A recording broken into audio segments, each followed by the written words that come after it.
Selamat pagi bagi Amang dan Inang, warga jemaat GKPA dan simpatisan dimanapun berada. Kita berjumpa kembali pada hari ke-294 2021. Sebelum kita mulai karya kita hari ini, marilah kita berdoa, memohon hikmat dan bimbingan Tuhan. Kita berdoa. Damai sejahtera Allah yang melampaui segala akal, itulah kiranya yang memelihara hati dan pikiranmu di dalam Kristus Yesus Tuhan kita. Amin. Saya akan membaca firman Tuhan yang akan kita renungkan pada hari ini, tertulis dalam kitab 2 Tesalonika pasal 3 ayat 5. 2 Tesalonika pasal 3 ayat 5. Kiranya Tuhan tetap menunjukkan hatimu kepada kasih Allah dan kepada ketabahan Kristus. Now may the Lord direct your heart toward the love of God and the endurance of Christ. Demikian firman Tuhan, yang berbahagialah mereka yang mendengar serta memelihara kebenaran firman Tuhan. Amin. Dalam renungan hari ini kita akan membahas topik kasih Allah dan ketabahan Kristus. Kasih Allah dan ketabahan Kristus. Menarik untuk kita simak nas hari ini karena ada dua hal penting yang hendak kita renungkan dan kita gumuli. Yang pertama, kita akan belajar tentang kasih Allah. Kasih Allah, kita akan melihat istilah agape. Kata agape itu adalah cinta kasih yang tulus tanpa menuntut balas. Kasih Allah itu adalah kasih yang ikhlas, kasih yang murni, yang sejati, yang tidak pernah menuntut balas. Dia memberi kasihnya, dia memberi perhatiannya, dia memberi segalanya tanpa menuntut balas dari orang yang dikasihinya. Ini agape. Allah hanya memberi tanpa menuntut balas. Itu kasih agape. Jadi ini kita pelajari supaya apa? Kata Paulus dalam suratnya yang ke Tesalonika ini, supaya kita belajar mengasihi itu seperti Allah.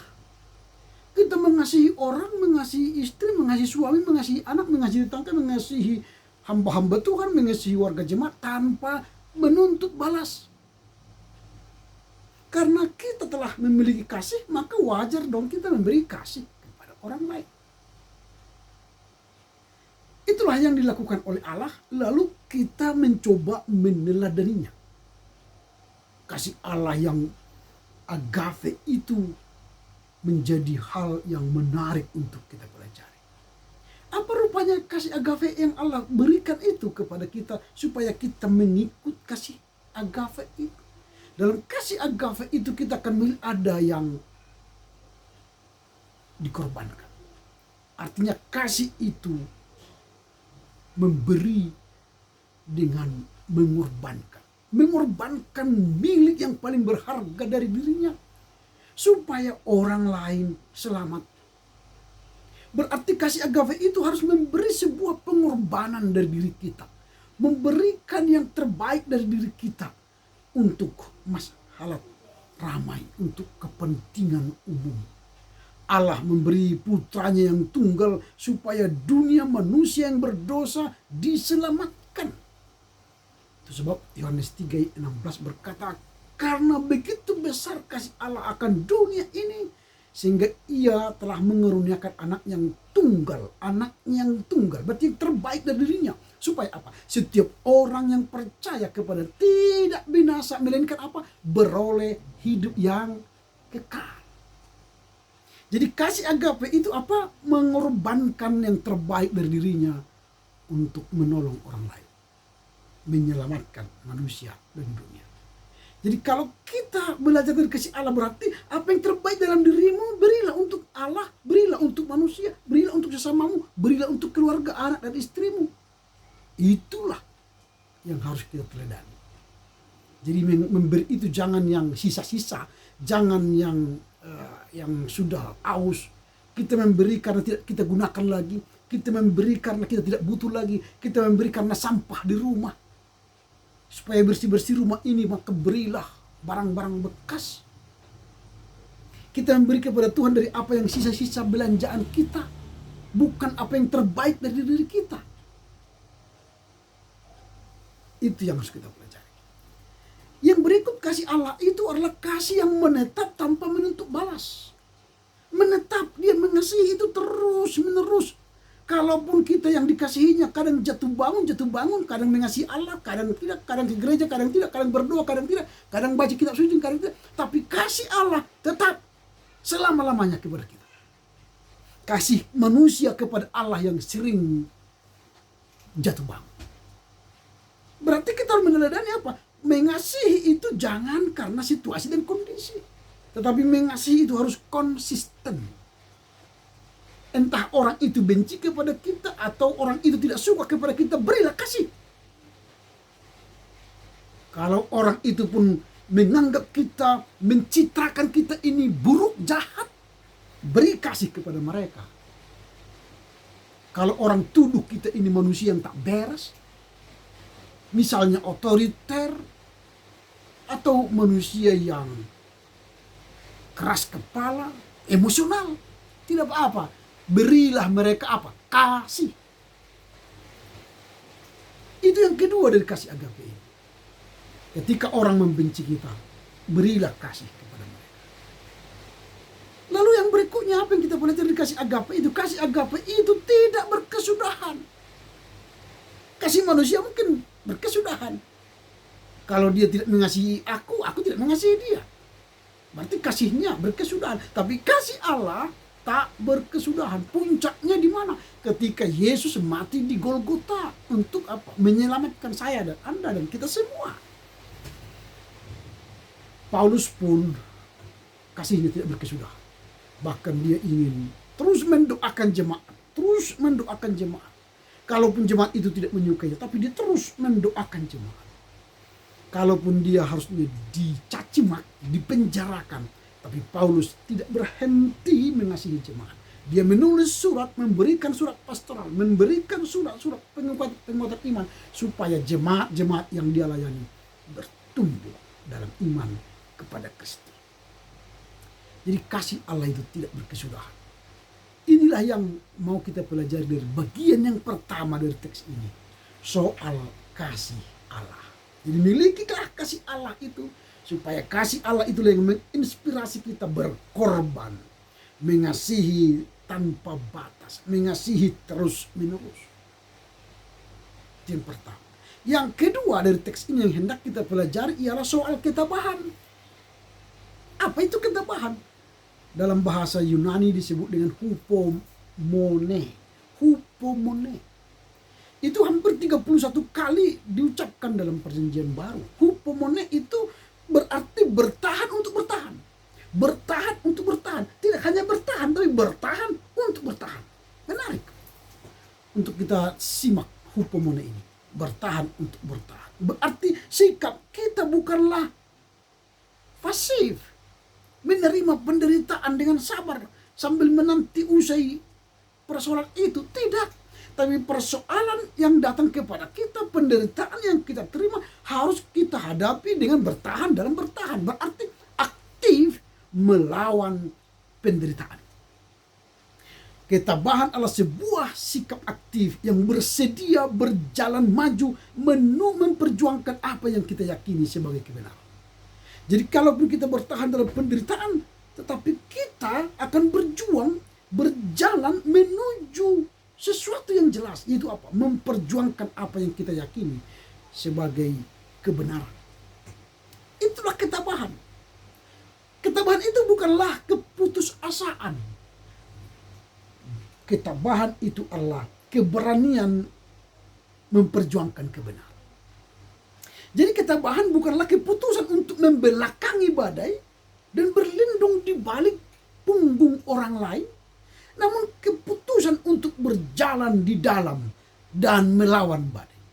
Jadi kita ketika badai datang lalu kita mencari perlindungan di depan atau di belakang orang lain supaya kita selamat, orang lain yang hancur. Bukan itu ketabahan, tetapi kita harus berjalan di dalam dan di depan badai.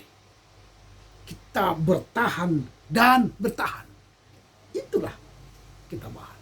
Kita harus melawan badai itu. Ketabahan juga bukan iman pelari sprint 100 meter. Ketika dia berjuang selesai. Tetapi ketabahan itu adalah bagaikan pelari maraton. Pelari maraton itu bukan soal cepatnya, tetapi dia memiliki perjalanan lari yang konstan, stabil, dan tidak berhenti sebelum dia sampai kepada tujuan. Jadi jangan berhenti ketika datang penderitaan, tapi teruslah berjalan sampai kepada tujuan.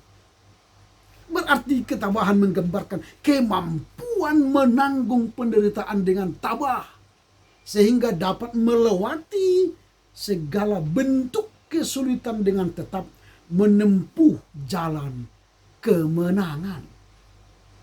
Itulah ketabahan.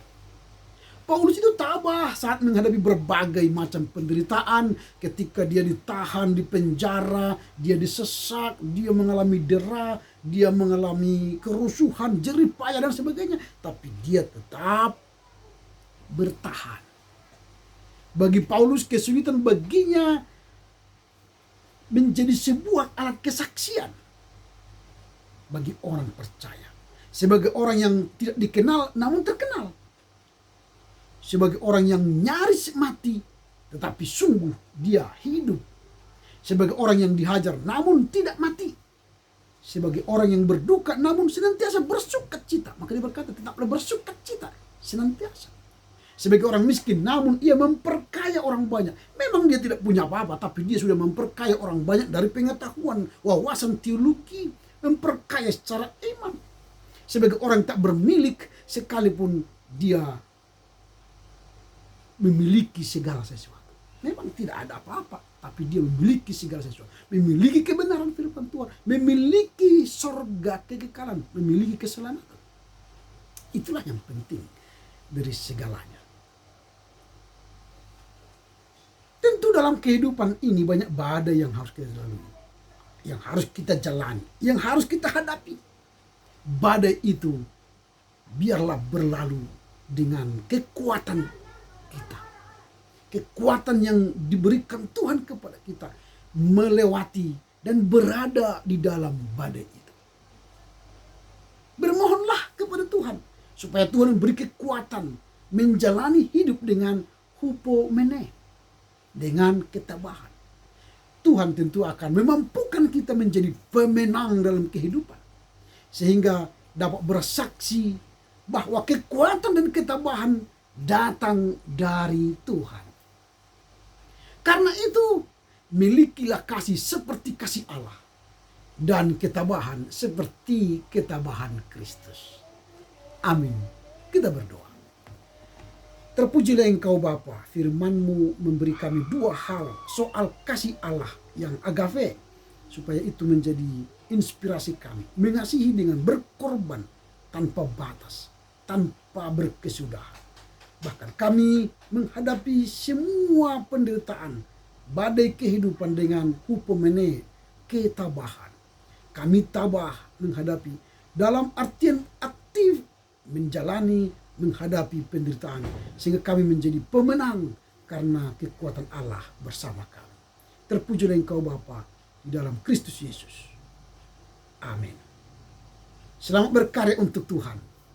Tetap menjaga kesehatan, pakai masker, sering cuci tangan, menjaga jarak. Tuhan Yesus memberkati. Horas, horas, horas.